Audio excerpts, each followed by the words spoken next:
রাজ্য ও কেন্দ্রীয় সরকারের জনবিরোধী বাজেট এবং কর্মসংস্থান বিমুখ বাজেটের প্রতিবাদে মিছিল ও বাজেটের প্রতিলিপি পুড়িয়ে নাজিরহাট বাজারে বিক্ষোভ দেখালো এসএফআই ডিওয়াইএফআই নাজিরহাট বড় শাকদল লোকাল কমিটি। দিনহাটায় এই কর্মসূচিতে নেতৃত্ব দেন ডিওয়াইএফআই কোচবিহার জেলা সহ সম্পাদক মানস বর্মন, এসএফআই নাজিরহাট লোকাল কমিটির সম্পাদক রিয়াজুল ব্যাপারী।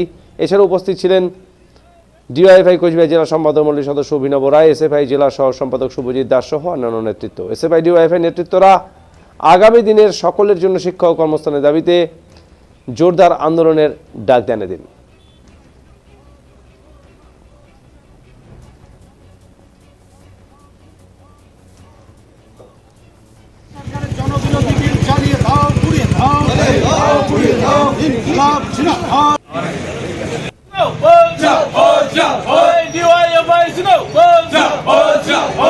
কর্মসংস্থানহীন বাজেটকে জ্বালিয়ে দিন, পুড়িয়ে দিন, বাজেটকে জ্বালিয়ে দিন, পুড়িয়ে দিন, এই কর্মসংস্থান যুব বিরোধী বাজেটকে পুড়িয়ে দিন, জ্বালিয়ে দিন,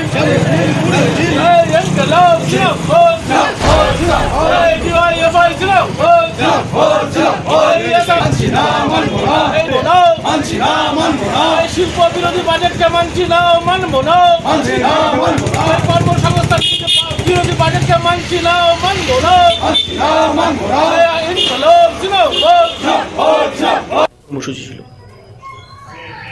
আজকে আমাদের কর্মসূচি হচ্ছে কেন্দ্র ও রাজ্য সরকারের যে জনবিরোধী বাজেট পেশ করছে, সেই বাজেটে ছাত্র যুবদের সর্বোপরি বেকার যুবকদের কোনো কাজের কথা নেই এবং ছাত্র যুবকে বাদ দিয়ে বাজেটটা তৈরি করা হয়েছে। তার প্রতিবাদে আজকে আমাদের এই নাজিরহাট বাজারে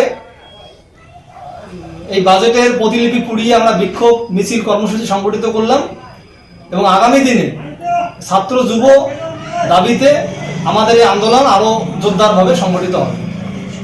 কর্মসূচি ছিল